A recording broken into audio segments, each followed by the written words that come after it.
Denizens of the Astral Light by a student of Catherine Tingley, read by Dave Marsland of Cardiff Theosophical Society.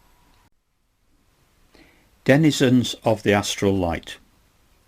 There are beings that have no physical body, and hence cannot manifest themselves on the physical plane, but which have an astral body, and so can manifest themselves on the astral plane. These beings are of various grades and kinds. Some are the astral remnants of deceased persons in process of dying out, but sometimes kept alive by vampirism, sometimes by the aid of spiritualistic circles, etc. Again, there are orders of beings to which has been given the name of elementals. We are conscious of the influence of these elementals when we feel the impulse to perform any habitual act. Habit and the tendency to repeat familiar acts are explained by science in the usual scientific way of giving a mere summary of the effects instead of an explanation of the cause. The physical cells, or whatever it may be, have a tendency to repeat acts, so we are told, and there we are left. Now this impulse to repeat is due to the existence of the elemental, a being whose whole life and purpose is summed up in the performance of that one act. We created him by our creative powers of will and idea, and now he continues to exist and to go on doing indefinitely the thing for which he was created. He is, as it were, an atom of our mind, an energized thought.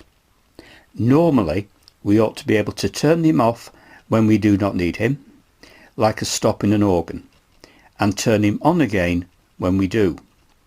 But sometimes he gets out of hand and takes the bit in his teeth. Here then is the explanation of tyrannous habits, tricks of manner, and all those undesirable propensities that range all the way from harmless mannerisms to complete loss of control. Habits are familiar facts of experience. Science shows us some of the mechanism of them. Here we have a complete explanation. Every mechanical explanation must have a psychic explanation to complete it. No action can take place in nature without there being a mind at the back of it somewhere. No cell or nerve can act unless there is a being in it. Thus, every cell is the body of some little sprite, a little intelligence. The vast importance of understanding the rationale of instinctive actions will be seen. It enables us to understand more about our own nature and how to control it. Many of our actions are simply the result of these tendencies we have set up, and we go on repeating them after they have ceased to be useful, merely because we do not take the trouble to change them. Obviously, it is practicable to get rid of one set of habits and create another, but the process may take time. It will be necessary gradually to cut off from one set of habits their supply of life until they die, and as gradually to create the new set. This might be called an atomic theory of the mind being made up of countless separate parts, each having an independent existence and at the same time being subject to the whole. The mistake we make is to attribute self to these mere stupid elementals. They float in our mind and set up their activities, and we say, I want to do this, or I am angry, whereas the impulse may be only an elemental from some other mind or from the back of our own mind. Our emotions and projects often have no worthier origin than this, mere currents flowing our way and sucked in instead of resisted. Think of the importance of knowing what they are and of being able to dismiss them. Now the astral light is of course full of these little action souls, as we might call them, and they go about seeking human organisms through which they may enact their parts, impelling people to all kinds of action and thought. Some of us keep loose tongues, ready to babble out any idle thought that may happen to lodge on the idly flapping cilia of our brains, and when we have allowed this elemental to express itself, we wonder why on earth we said that and protest that we didn't mean it, and then we do it again. And in many other ways besides speech, we allow ourselves to be the passive instrument of these forces, so that we may do anything from winking an eyelid to falling in love on the strength of a thought current from the astral light. And to talk about freedom and servitude. Oh, give me a vote and get out of my way. I want to stand on the top of a hill and exercise my freedom. Clearly, the wise man will see the real way to freedom, and verily, if he can but pursue it successfully, men will give him all the votes he wants and more power than he can use. All the world is ready to obey the elemental forces of the astral light, and he who rules these rules the world. The way to freedom is within yourself. A magician is one who does not allow himself to be played upon.